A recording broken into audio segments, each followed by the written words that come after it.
So, Maiden Migration Collective. Initially, we had planned to hold a real life exhibition of the maps that we'd made, objects, pictures, all sorts. Then COVID happened. And literally it happened the week that we were meant to come together in Oxford. That was the week we got shut down, 23rd of March 2020. And so we couldn't everyone come to Oxford and co-design this live exhibition. And we had to think of a different way to keep moving forward.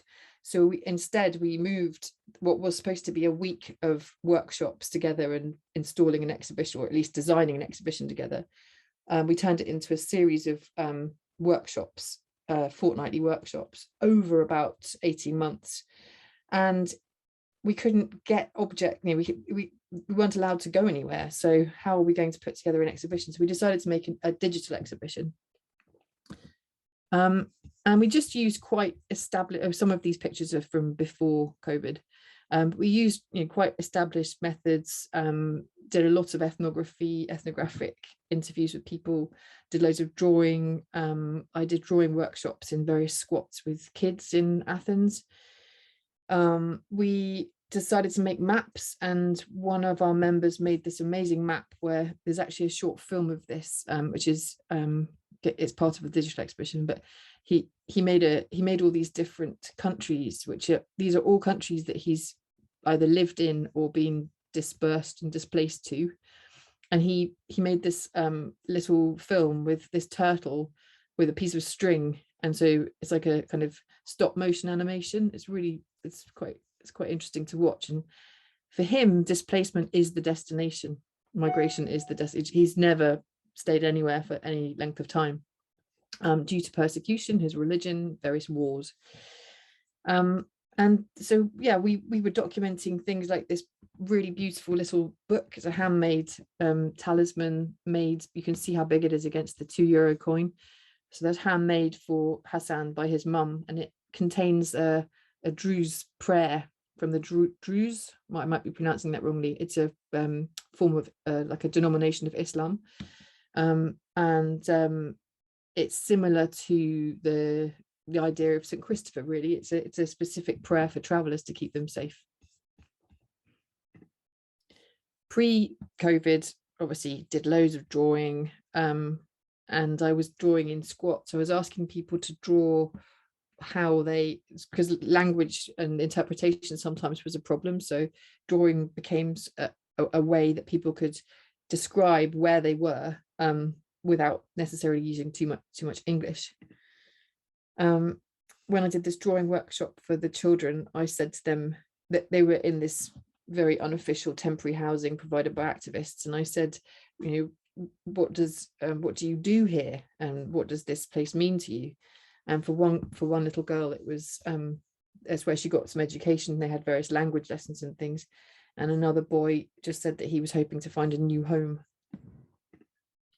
And we made maps. People made maps of what kind of where they hoped their city would go. So I found this interesting because, of course, it goes from right to left. The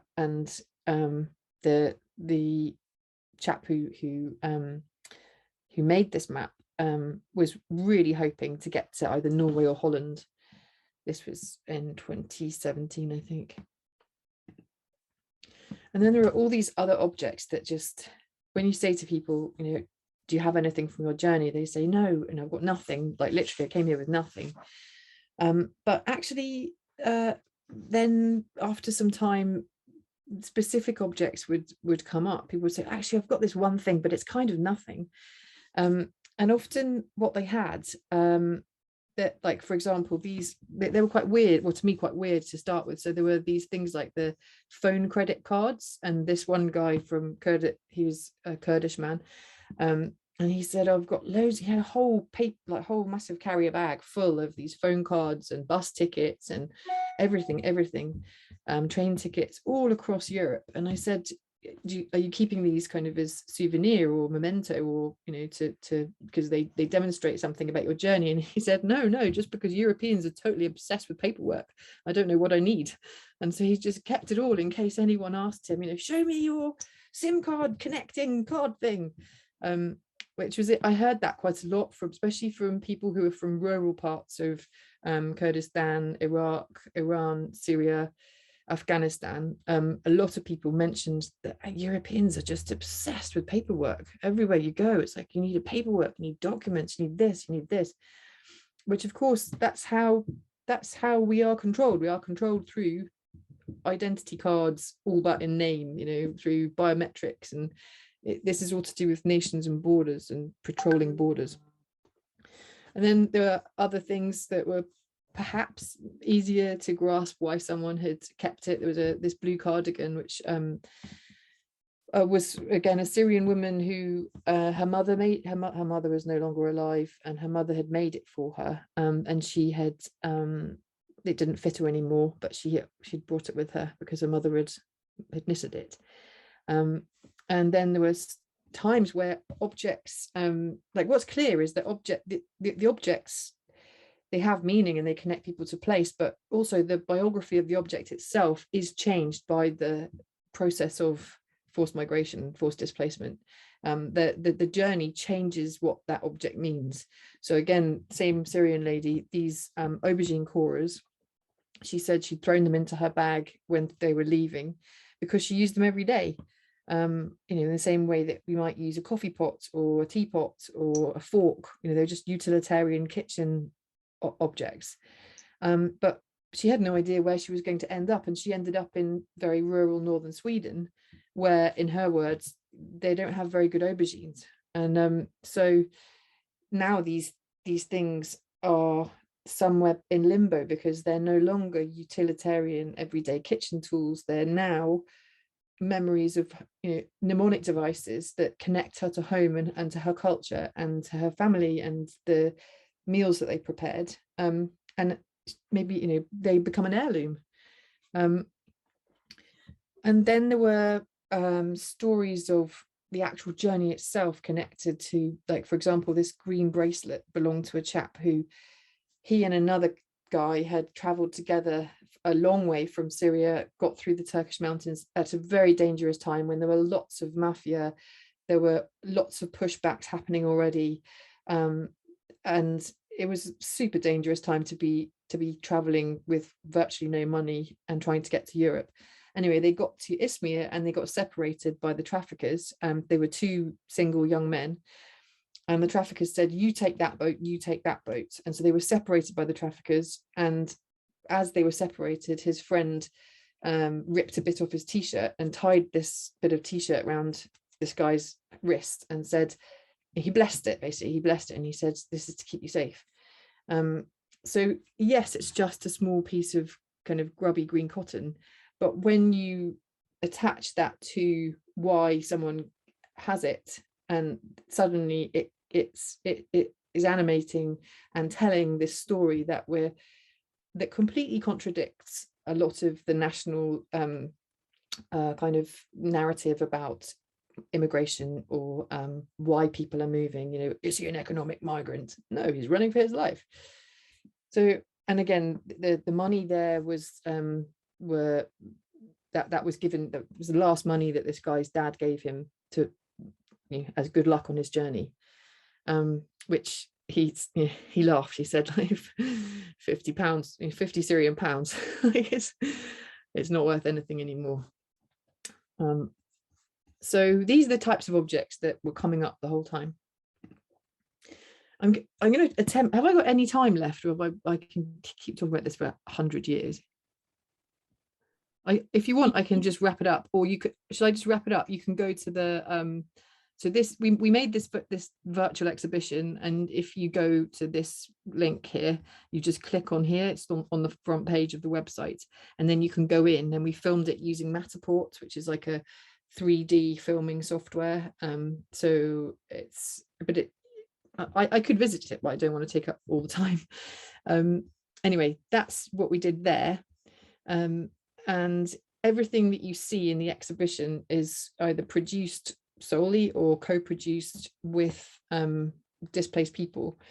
The curation process, we spent hours and hours and hours on Zoom talking about how do we curate this, what goes in which room, and what should we say about this, and which objects or which pictures and maps go together, and what are the themes. So the whole thing, it took a really long time. And that's the thing, is that properly collaborative heritage work takes a very long time.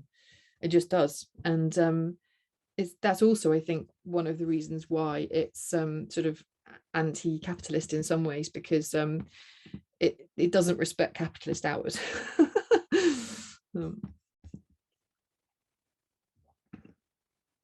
So yeah, I will sort of wrap up now, because I think I have probably been talking way too long.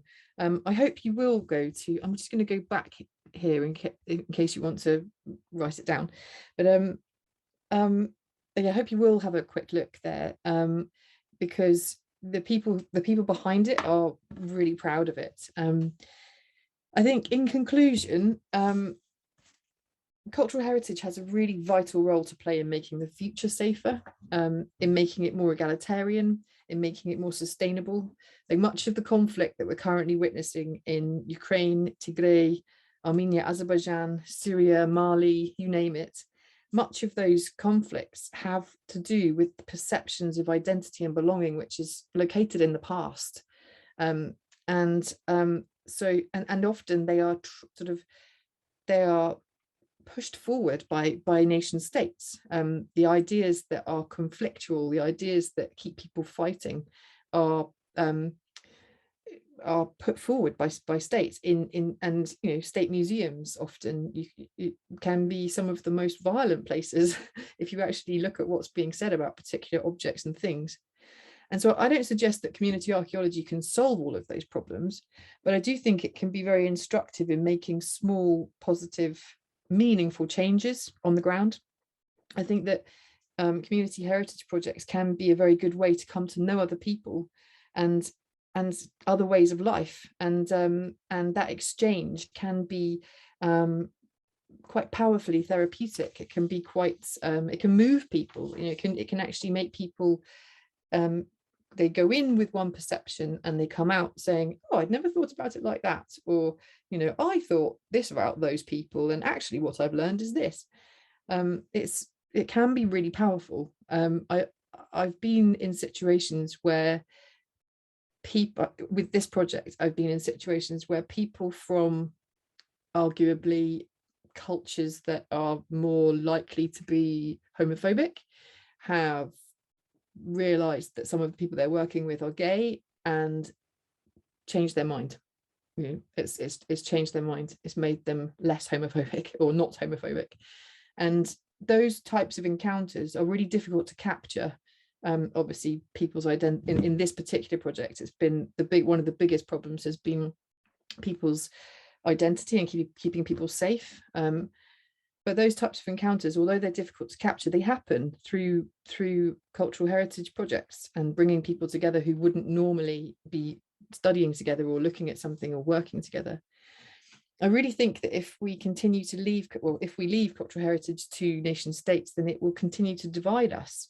It doesn't suit nation states to perceive the past or the present, and certainly not the future, as a place without borders, or a place where these hard distinctions aren't made.